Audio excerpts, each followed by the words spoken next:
모든 삶의 공통점은 인정받기를 원하는 것입니다. 인정받기를 원한다고 다 인정받는 건 아닙니다. 인정받기 위해서는 남보다 더 애씀과 노력이 있어야 됩니다. 그래서 한번 인정받으면 생각지 못했던 부와 명성과 존귀함을 얻게 됩니다. 오늘 이 시대 속에 지금 핫한 연예인 가수를 들으려고 한다면 TV조선에서 미스터 트롯의 임영웅이라고 하는 사람입니다. 1991년생이니까 우리나라 나이로 30살이 되게 되는데, 작년까지만 해도 아주 지하방에 새방살이 하게 되고 길이 없었던 분인데, TV조선에 했던 미스터 트롯이라는 것을 통해서 1등 되면서도 모든 상이 달라졌습니다.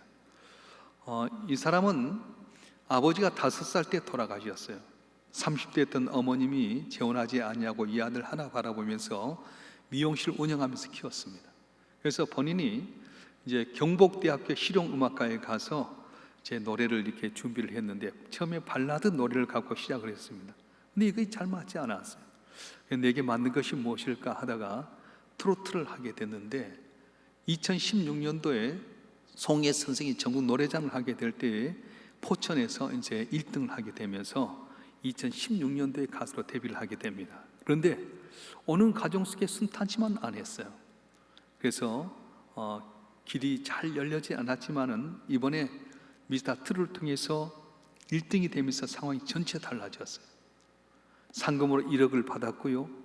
또 쌍용 자동차를 받는데 생애 최초로 30살이 되었던 그가 처음으로 자동차를 받게 됐습니다. 그리고 우리가 미스터 트롯의 송가인이라고 하는 이 가수가 있는데, 이분이 이제 이렇게 1등 하기 전까지는 한 달에 한 3번 정도 부름을 받았답니다. 그런데 요즘 미스터 트롯을 통해서 송가인이 한 달에 3번만 빼놓고 계속 나갈 정도로 됐던 것처럼 임영웅이 바로 그런 사람이 되었어요. 근데 송가인이 보통 이렇게 나가서 한 번 부름 받을 때 2천만 원 정도 이렇게 개런티를 받는답니다. 한 번에 하루에 2번 정도 나가게 되는데, 임영웅이는 송가인보다 훨씬 더 인기가 좋아서 송가인 정도 되면은 한 번 하루에 나가서 2천만, 4천만 원에다가 20일만 뛰어도 8억 정도. 그래서 1년이면 100억의 부자가 됐었다 합니다. 그리고 보통 이제 이렇게 광고 모델을 받게 되는데, 보통 사람들은 한 6개월 단위로 한 5천만 원 정도 이렇게 받게 되는데, 이 임영웅이는 15개, 자기 기억을 15개까지 기억하는데 그 이후로는 기억이 안 납니다 고백했고요. 주변에서 보게 될 때 광고 모델료만 해서 40억 정도 번다고 그렇게 이야기합니다. 포천에서 태어나서 가난한 상황 가운데 어머니가 이 임영웅을 키우기 위해서 미용실을 했는데, 그때까지는 전혀 작년까지는 손님이 별로 없었어요. 근데 임영웅이가 미스터 트롯의 진이 되다 보니까 많은 사람들이 그 아들 때문에, 어머니 이 미용실은 줄을 서서 있다 보니까 주변에 있는 사람들에게 피해를 주기 때문에 코로나 때문에 잠깐 멈췄다고 합니다. 그래서 물었습니다. 아들이 이렇게 잘 됐는데 미용실 계속 하겠느냐고. 그랬더니 찾아오는 손님들을 위해서라도, 팬들을 위해서라도 계속 하겠습니다, 그렇게 고백했어요. 아버지가 5살 때 돌아가시고 환경이 좋지 않은 가운데 홀어머니가 그 아들을 키우는 가운데 길이 없는 것 같았습니다. 힘이 들었습니다. 노력에도 인정받지 못한 것 같았습니다. 그러나 낙심하지 않고 잘 연마하고 준비하는 가운데 자기 길을 찾아서 인정을 받았더니 한순간에 인생이 달라지고 말았어요. 그렇습니다. 인정받기 전에는 아무리 노력해도 길이 없지만 한 번만 인정받으면 우리의 삶이 변화되게 되고 종익게 되는 역사가 일어날 수 있게 되는 겁니다. 오늘 본문의 말씀은 사람이 인정을 받아야 된다는 거예요. 뭘로 인정을 받느냐? 하나님의 일꾼으로, 하나님의 비밀 맡은 자로 인정을 받아야 된다고 말씀하셨어요. 고린도전서 4장 1절 말씀 우리 다 같이 한번 읽어볼까요? 고린도전서 4장 1절 말씀 시작. 사람이 마땅히 우리를 그리스도의 일꾼이요 하나님의 비밀 맡은 자로 여길지어다. 아멘. 여기서 사람이 마땅히 우리를 여길지어다. 뭘로요? 하나님의 일꾼으로, 비밀 맡은 자로 여길지어다 말씀하셨어요. 이 말은 뭐냐면 우리 모두가 다 인정을 받아야 된다는 거예요. 뭘로 인정을 받습니까? 먼저 우리가 그리스도 일꾼으로 부름받는 것을 인정하라고 말씀하셨어요. 하나님께 우리를 부르실 때 그냥 부르신 것 아닙니다. 하나님의 일꾼으로 부르셔주셨습니다. 그래서 우리가 주의 일을 하게 될 때 내가 하고 있는 일을 내가 그리스도 일꾼이라고 하는 의식을 갖고 살아가게 되면 거기에 은혜가 임하게 되고 주의 도우심이 임하게 된다는 거예요. 여러분 지금 하고 있는 일이 무엇입니까? 그냥 내린 것 같지만 그렇지 않습니다. 하나님은 사람을 통해 역사하시기 때문에 우리에게 각자 일을 맡겨주셨어요. 근데 이것이 바로 하나님의 일이라는 거예요. 직업이라고 하는 것은 원래 잡이라고 이야기하는데 깔뱅이에 의하면 콜링으로 이야기하게 됩니다. 다시 말하면 내 삶 속에 있는 모든 직업이나 일은 하나님께서 맡긴 소명이라는 거예요. 가정주부가 집에서 일하는 것 그냥이 아닙니다. 여러분의 가정의 일을 하는 게 바로 주의 일이라고 하는 겁니다. 여러분 직장생활 하는 것 그냥 직업이 아닙니다. 그것도 하나님께 내게 맡겨진 일이라고 생각하면 거기에 하나님의 능력과 기적이 일어날 수 있다는 거예요. 사업하신 분 내 사업이 아닙니다. 하나님께서 내게 맡겨진 귀한 소명임을 깨닫고 그렇게 감당할 때 은혜가 임하게 되는 거예요. 주님의 일인데 주님이 책임 안 지겠어요? 그런데 우리는 어떻습니까? 가정의 일을 하거나 직장의 일을 하거나 또 사업을 할 때 내 일이라고 생각하다 보니까 안 되면 짜증나고 불평하고 힘들 때가 얼마나 많습니까? 그런데 우리는 뭘 생각했냐? 나는 그리스도 일꾼이라고 내가 먼저 그런 의식을 가지고 살라고 말씀하신 거예요. 하나님은 사람들에게 여러 가지 일을 맡겨주셨습니다. 이런 맡겨진 일에 대해서 최선을 다하지 않냐고 빈들거리게 되면 그건 하나님의 일을 방해하는 결과를 가져오게 되는 겁니다. 그런데 모든 일 하나하나를 바라볼 때마다 그걸 하나님의 일로 생각하면 기적은 거기서 일어나는 거예요. 다윗과 골리앗의 싸움 속에서 나타난 게 무엇입니까? 골리앗이 블레셋의 대군을 이끌고 나서 2m 75 정도 되고 배틀치 같은 창을 들고 나가는데 이스라엘 모든 사람이 오금이 절해서 못 나가고 있었습니다.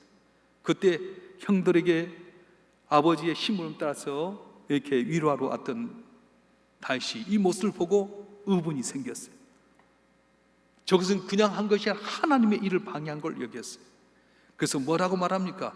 전쟁은 여호와께 속한 것인즉 하늘을 오늘 내 손에 붙였느니라. 너는 칼과 단창으로 나가지만 난 만군의 여호와 이름으로 나가노라. 만군의 여호와 이름으로 나가노라. 다시 말하면 다윗은 나라의 일을 위해서 골리앗과 이스라엘 싸움이 아니라 하나님의 일로 여겼더니 하나님께서 물매의 돌 5 가운데 하나를 가지고 골리앗을 물치는 놀라운 역사를 이뤄내게 만드셨다고 하는 것입니다. 사랑하는 성도 여러분, 여러분이 어디서 뭘 하든지 간에 이건 주님이 맡겨진 일이라고 생각하고 살아갈 때 거기서 은혜가 임하게 되게 되고 보지 않는 가운데 돕는 하나님의 손길이 넘치게 도와줄 줄 믿습니다. 그래서 우리는 그리스도 일꾼으로 내가 부름받다는 의식을 가져야 된다는 거예요. 하나 물어보겠습니다. 여러분 이곳에 오늘 예배하러 올 때 억지로 나오셨습니까? 자발적으로 나오셨습니까? 마스크를 써서 뭔 소리인지 모르겠네. 여러분 억지로 나왔어요? 아니면 자발적으로 나왔어요? 그래요. 하나님이 나를 택하셨고 이곳에 부른 것은 예배한 게 하나님의 일이라고 생각하고 난 그리스도 일꾼이라고 생각할 때 이 자리에 은혜가 임하고 기적의 역사가 일어날 줄 믿습니다. 억지로 나오게 되면 똑같은 자리에 있을지라도 이것은 억지로 나오게 되면 하나님의 일이 아니게 되고요, 들려오는 말씀도 한 귀로 다 한 귀로 흘러버리고 만다는 거예요. 자, 그렇다면 그리스도 일꾼으로서 일을 감당할 때 누구에게 인정받아야 됩니까? 먼저는 하나님께 인정받으라고 말씀하셨습니다. 사람은 속일 수 있습니다. 그런데 하나님의 눈은 속일 수 없습니다. 멀리서도 하나님은 내 안고 서심을 알고 계신 겁니다. 내 마음 깊숙한 것도 알고 계신 분이에요. 그래서 우리는 먼저 보이지 않는 가운데 내 심령을 감찰하시고 모든 걸 알고 계신 하나님께 인정받도록 노력해야 됩니다. 아무리 우리가 눈가림을 하고 사람을 속인다 해도 하나님은 다 아신다는 거예요. 특별히 우리가 세상을 살면서 최선을 다하지 아니해도 적당히 넘어갈 수 있지만 언젠간 다 늘어나게 하신 하나님이라는 사실을 우리가 믿어야 된다는 거예요. 오늘 열심히 하지 않으면 훗날 부끄러움 당할 수 있습니다. 학생들이 공부하는 것도 하나님께서 맡긴 일하고 열심히 다 하게 되면 나중에 드러날 때가 있어요. 어떻게 진급하게 될 때, 진학하게 될 때에 시험을 통해서 알게 되게 된 겁니다. 오늘 본문 5절에 확실히 말씀해 주시는데 한번 읽어보겠습니다. 고린도전서 4장 5절 말씀 시작. 그러므로 때가 이르기 전 곧 주께서 오시기까지 아무것도 판단하지 말라. 그 어둠에 감춘 것들을 드러내고 마음의 뜻을 나타내시리니 그때 각 사람이 하나님부터 칭찬이 있으리라. 아멘. 어둠에 감춘 것을 드러내게 되실 그때가 있게 되는데 주님께서 그때 칭찬이 있게 된다고 말씀하셨어요. 사람 뭐니 은밀하게 행하려고 하지만 하나님은 그 모든 것을 드러내게 하신다는 것입니다. 은밀한 가운데 하고 있는 걸 하나님께서 다 알고 계신다는 거예요. 어느 과자를 만드신 과자집 주인이 있었습니다. 이 과자집은 항상 손님들이 줄을 서고 있습니다. 왜냐하면 과자를 만든 손이 너무 현란해서 꼭 율동하는 것 같더고요. 그가 기름에 과자를 튀길 때마다 저거 먹고 싶다는 마음이 생겼어요. 우울증에 걸린 사람도 그곳에 와서 기쁨으로 일을 감당하는 주인을 보게 되면 우울증이 나을 정도로 그렇게 과자를 잘 만듭니다. 최선을 다해서 하게 되는데 이분은 이런 말을 했어요. 결코 어제와 같은 과자를 굽지 않으려고 노력합니다. 그렇게 이야기했어요. 내가 만든 과자가 맛있다면 오늘 같은 걸 만들어야 할 텐데 이분은 그 자리에 머무는 것이 아니라 어제와 같은 과자를 또 만들지 않겠다고 다짐하고 끊임없이 노력하고 연구하는 겁니다. 그러다 보니까 소문이 났어요. 근데 이분이 1년에 한두 차는 꼭 이런 말을 한답니다. 하루하루 새 모습으로 살아나서 어제보다 날라진 내 모습을 과자에 넣고 싶습니다. 그래서 오늘은 기도 드리고 싶은 과자가 구워졌습니다. 이런 과자를 굽는 건 1년에 한두 번밖에 없습니다. 손님이 발견 너무 귀해서 그래서 하나님께 고이 바쳐서 제사 드리고 싶은 과자입니다. 그리고는 제일 맛있게 자기 마음에 든 과자를 손님에게 팔지 않고 교회 나와서 하나님께 드리고 교제를 나눴다는 거예요. 그 중심을 보신 하나님, 똑같이 과자를 만들지만 어제 같은 과자를 만들지 않겠다고 생각하고 가장 좋은 것은 주님께 드리고 싶다고 삶 팔지 않는 그 마음을 하나님이 아셨어요. 별것 아닌 것 같은 작은 일이라도 최선을 다하는 삶이 아름답고 하나님을 감동시키게 되게 되고요, 사람에게 드러나게 하는 만드신다는 겁니다. 하나님은 결과보다는 과정을 더 중요하게 여기십니다. 비록 내가 주 앞에 충성하고 헌신했음에도 불구하고 열매가 없다고 낙심하지 마세요. 과정을 보신 하나님은 언젠가는 반드시 좋은 결과를 나타내게끔 주께서 역사해 주실 줄로 믿습니다. 그래서 내게 맡겨진 일에 대해 성실하게 해야 돼요. 충성해야 돼요. 변치 않는 마음으로 끝까지 가게 되면 지금은 실패하고 안 된 것 같아도 맞으면 잘 되게 하는 귀한 은혜를 베풀어 주신 겁니다. 예수님께서 십자가를 지러 가기 전에 배달이 문둥이였다가 고침받았던 시몬의 집에 초청을 받게 됩니다. 보통 손님을 오게 되면 발을 씻고 잘 대접해야 될 텐데 이 시몬이라는 사람은 나병에서 고침받았음에도 불구하고 모시던 주님의 발도 씻어주지 않았어요. 그때 마리아라고 하는 여인이 옥합을 깨뜨렸어요. 옥합의 혀를 깨뜨렸는데 이 비용이 얼마냐? 300데나리온. 한 데나리온이 한 사람이 싸구니까 오늘날 한 사람이 일당을 10만 원으로 따진다면 3천만 원 정도 하는 이 옥합을 깨뜨렸어요. 우리가 깨뜨렸다 때 어떻게 하냐면 병마개가 딱 덮여 있는데 빼듯이 탁 터뜨렸어요. 그리고는 그 향유를 예수 발에 부었습니다. 온 마을에 그 가정에 향기가 진동하고 자기 머리털 예수님 발을 씻었더니 가룟 유다가 뭐라고 말합니까? 어찌하여 이 비싼 것을 허비했느냐? 그걸 가는 자에게 주었으면 좋았을 것을. 그때 예수님께서 말씀하신 겁니다. 마가복음 14장 6절과 9절 말씀 우리 한번 읽어보겠습니다. 시작. 예수께서 이르시되 가만두라. 너희가 어찌하여 그를 괴롭게 하느냐? 그가 내게 좋은 일을 하였느니라. 가난한 자들은 항상 너희와 함께 있으니 아무 때라도 원한 대로 도울 수 있거니와 난 너희와 항상 함께 있지 아니하리라. 그는 힘을 다하여 내 몸에 향유를 부어 내 장례를 미리 준비하였느니라.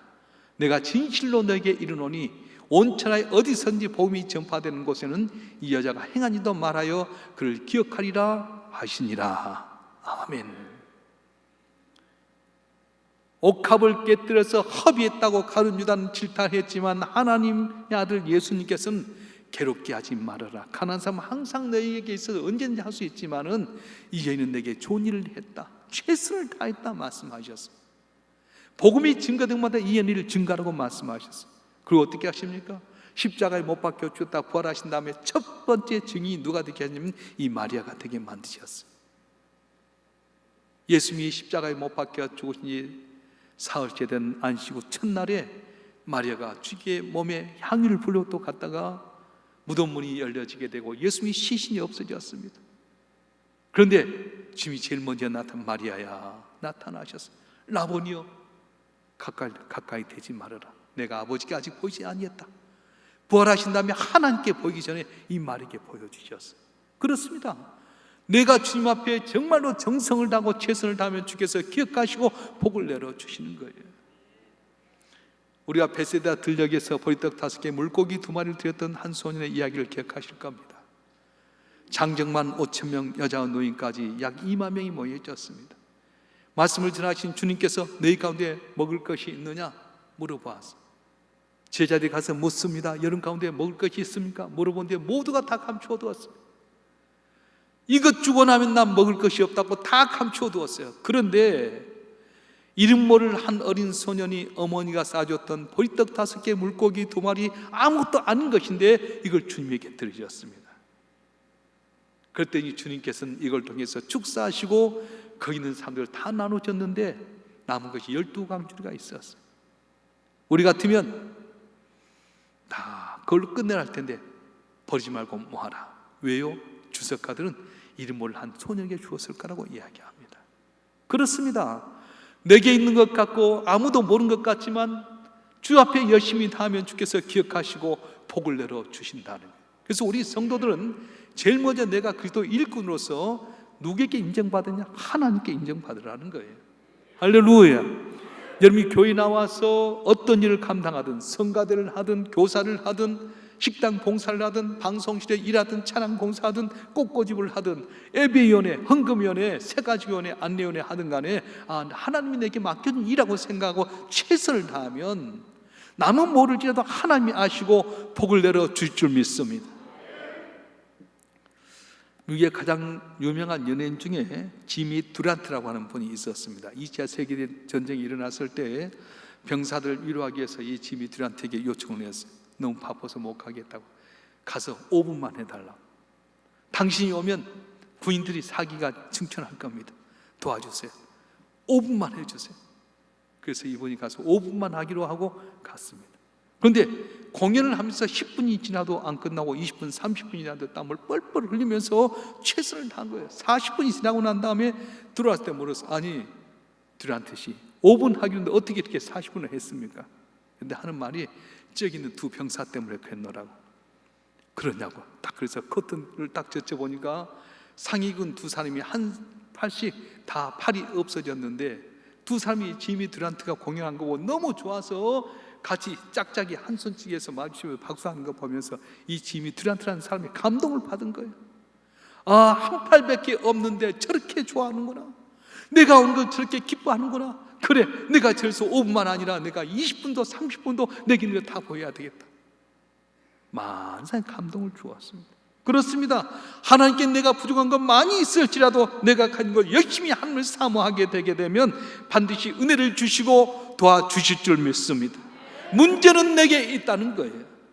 내 생각대로 살다가 안 되면 하나님 안 계신다, 응답이 없으시다, 불평불만 등 얼마나 많습니까?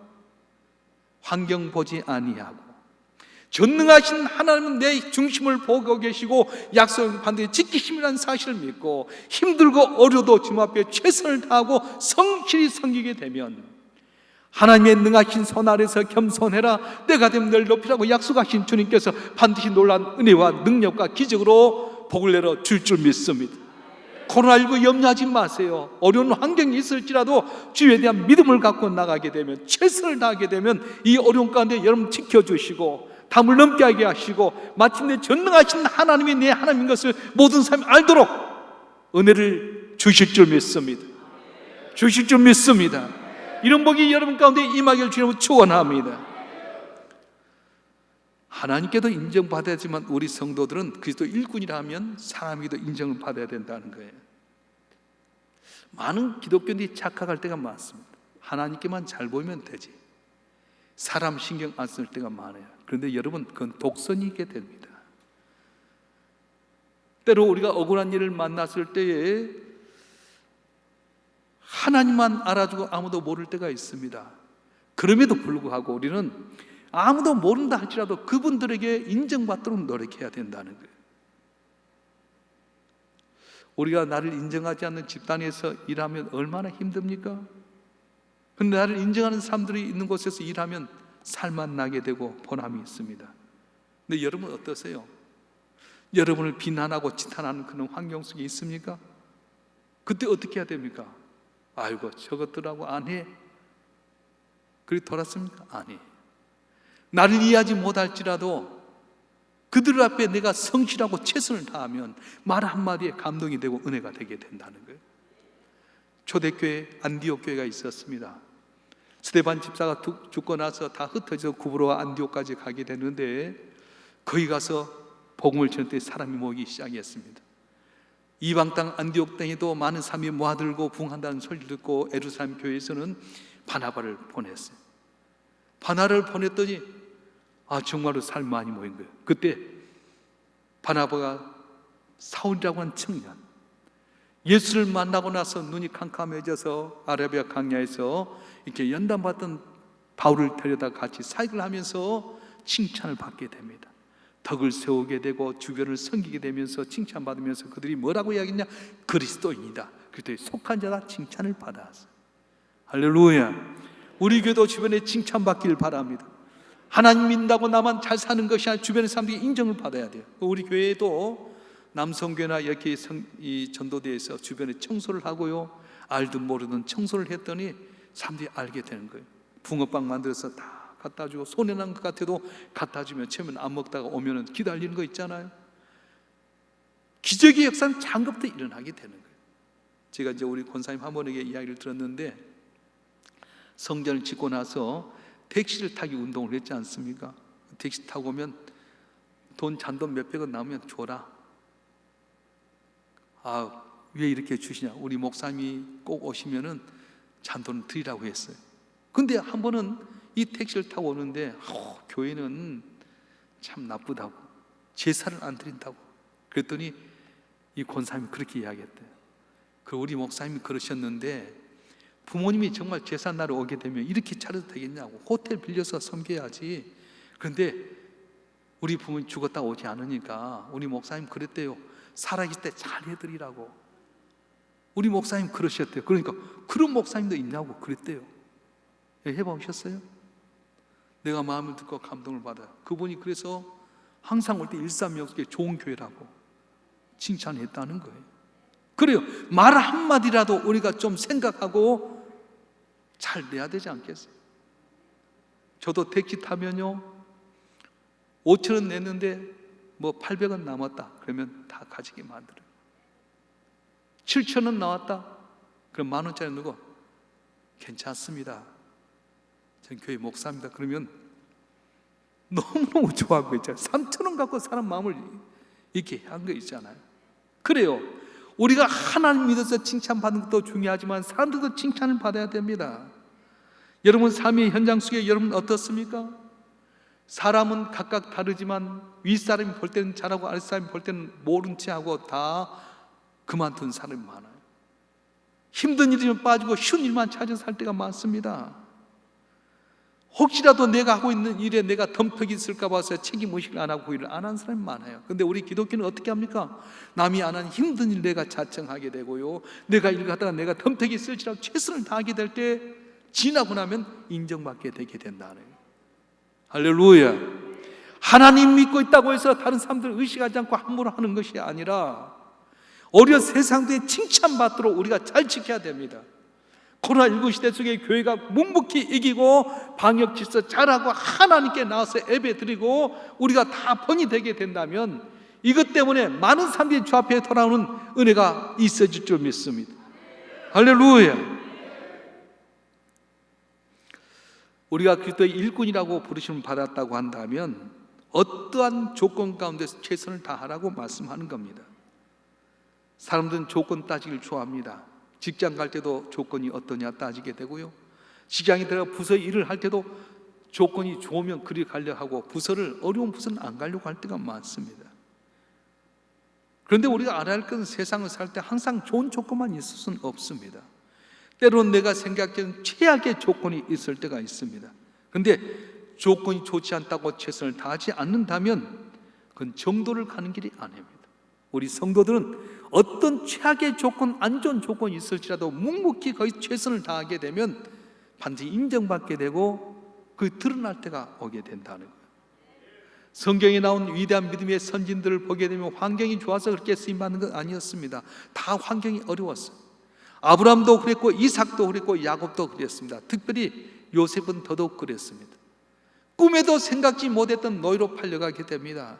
아버지 무릎에서 앉아서 색동을 입고 칭찬받아야 할 이 요셉이 형들에 의해서 애굽 땅 종으로 팔려갔습니다. 보디발 장군 집에 있을 때 그가 낙심하지 않습니다. 형들 원망하지 않습니다. 내게 주어진 일에 대해서 더 열심히 하고 최선을 다했더니 하나님께서 요셉의 한 일을 복되게 만드셨고 보디발 장군 마음이 감동이 되었어요. 너는 내 아내와 식료에는 다른 것 간섭하지 않겠으니 다 네가 해라. 그런데 어느 날 뜻하지 않게끔 보디발 장군 아내에 의해서 억울한 누명 쓰고 지하 감옥에 빠지게 됩니다. 최악의 상황이었습니다. 원망하고 불평하고 그냥 될 대로 되라 그런 식으로 살 수 있는데 그렇지 않았어요. 오히려 더 열심히 하고 성실히 했더니 간수장에게 은혜를 받게 되게 되고, 그러면서 거기서 하나님께서 국무총리가 되는 발판을 마련해 주었던 것입니다. 사랑하는 성도 여러분, 우리도 마찬가지입니다. 내게 주어진 것이 아무리 어렵고 힘이 들지라도, 생각지 못했던 최악의 상황일지라도 내가 잠잠히 하나님 바라보고 최선을 다하게 되게 되면 진정 그리스도의 칭찬을 받게 되게 되고 도우신 은혜로 승리하는 역사가 일어나게 될 것입니다. 여러분이 죄진 환경이 최선을 다할 환경이 안 됩니까? 낙심하지 마세요. 우리 주님께서는 우리 인간의 죄를 위해서 이 땅에 오셨습니다. 십자가가 너무 힘들다는 걸 알았던 주님께서는 겟세마네 동산에 올라가서 기도합니다. 하나님 아버지, 이 잔이 내게서 지나가게 하옵소서. 내게 이 잔이 피해가게 해줘. 그러나 내 온대로 마옵시고 아버지 온대로 하옵소서. 그래서 결국 십자가에 못 박혀 돌아가시는데 엘리 엘리 라마 사박다니, 나의 하나님 어찌하여 나를 버리시니까 외친데도 불구하고 하나님은 인간 권하께서 아들 예수를 십자가에 못 박혀서 부르짖는 그 아들을 외면하시기까지 우리를 사랑하셨어요. 하나님 우리에게 최선을 다하길 원하신다는 거예요. 믿습니까? 아들 예수를 내어주신 하나님이 어찌 그 아들과 더 좋은 걸 주지 않겠냐고 말씀하셨어요. 우리에게 최선을 다하신 하나님 앞에 나도 어떤 환경, 어떤 조건 가운데 최선을 다함으로 말미암아서 승리한 우리 모두가 되길 주님 축원합니다. 축원합니다. 환경을 타단 삼치고 성공한 사람이 없습니다. 숙련된 목수는 연장 탓하지 않습니다. 인류 문화의 위대한 유산은 환경이 좋은 데서 나타나는 것이 아니었습니다. 생각지 못했던 어려운 환경 가운데 위대한 인류의 문명이 탄생하게 되었습니다. 우리가 성탄절에 되면 할렐루야라고 하는 이 곡을 듣겠는데 이것은 핸델의 메시아에 나온 곡입니다. 그런데 환경이 좋았습니까? 아니었습니다. 그건 가장 어려운 처지에 있을 때 이 핸델의 메시아가 나오게 되었습니다. 베토벤이 작곡가로서 명성을 떨치게 된 건 환경이 좋을 때가 아니었습니다. 최악의 상황, 작곡가로서 길을 듣지 못한 그 상황 가운데서 베토벤의 훌륭한 작품이 나오게 되었습니다. 존 버년이 철로역정이라는 불의의 명작을 쓰게 된 것도 그는 감옥에 있을 때 이 불의의 명작 철로역정을 만들게 되었습니다. 미국에 물에 뜨는 비누를 개발한 한 회사가 있습니다. 원래는 이 비누를 배합을 잘 해야 될 텐데 배합을 잘못해갖고 이 원료가 다 망치게 됐어요. 그냥 너무 가벼운 물에 둥둥 뜨는 거 있잖아요. 이제는 끝났다, 우리 회사 망했다는데 한 직원이 말한 거예요. 사장님, 우리가 생각을 잘 해보십시다. 이것 갖고 우리는 망할 것이 아니라 생각을 잘하면 길이 있지 않겠습니까? 그래서 그들이 생각하고 연구해서 물에 더 버금이 많이 쓰고 이렇게 나는 물에 뜬 비누를 만들었어요. 그 광고를 뭐라고 했냐? 비누를 가지고 목욕을 하면 욕실에서 비누를 찾는데 힘들 때가 많습니다. 그런데 비누를 찾아도 힘들지 않는 비누가 있습니다. 선전해가지고 물에 둥둥 뜨는 비누를 해서 세계적으로 발돋받는 회사가 됐다고 말씀합니다. 사랑하는 성도 여러분, 여러분 처자 형편 생각지 마십시오. 코로나19로 해서 경제가 어렵고 모든 환경이 어렵다 하더라도 이것 때문에 낙심하지 마십시오. 내가 그리스도의 일꾼으로 부름받아서 내가 하고 있는 것은 다 그리스도의 영광을 위한 일인 줄 생각하고 하나님 앞에 최선을 다하십시오. 사람들에게 성실히 감당하십시오. 그럴 때 최악의 상황 가운데서도 우리를 인정하시면 복 주신 그 하나님 앞에 잠잠히 인내하고 충성하고 예비하고 기도하고 사랑하고 전도하고 여러분 삶 속에서 그때의 향기를 나타내도록 노력하십시오. 마침내 주님이 인정하게 되면, 사람이 인정하게 되면 상상치 못할 놀라운 기적으로 마음껏 주의 영광을 찬양하며 베풀고 나눠주는 귀한 은혜가 곧 가까이 있어질 줄 믿습니다. 이런 복이 여러분 모두에게 임하시기를 주님으로 간절히 축원합니다. 기도하겠습니다. 상한 갈 때도 꺾지 아니하시고 꺼져간 등불도 꺼지 아니하신 하나님 아버지, 코로나19로 우리 형편이 너무도 어렵습니다. 이젠 끝인 것 같고 살아갈 길이 없다고 생각될 때가 한두 번이 아닙니다. 교회 형편도 말이 아닙니다. 그러나 우리 모든 것이 하나님께 내게 맡긴 일인 줄 믿고 그리스도의 일꾼으로 자처하고 하나님께 인정받는 저희가 되게 도와주시옵소서. 사람들에게 칭찬받는 저희가 되게 도와주시옵소서. 어떤 경우라도 최선 다하게 하시고 성실하게 감당하게 하여 주시고, 하나님 우리와 함께 하시면 능치 못함이 없다는 귀한 믿음으로 전진함으로 말미암아 쓴물이 단물 되기를 원합니다. 닫혔던 길이 열려지기를 원합니다. 복받아 그리스도의 향기를 나타내는 한 분 한 분 될 수 있도록 은총 베풀어 주시길 원합니다. 주여 사모한 심령을 만족케 하여 주시고 이들의 삶이 세상의 빛과 소금이 되어 하나님의 앞에 기쁨이 되고 많은 사람들을 주 앞에 인도해서 하늘의 별처럼 빛나는 존재가 되도록 은혜를 더해 주시옵소서. 우리 주 예수 그리스도의 이름으로 간절히 기도하옵나이다. 아멘.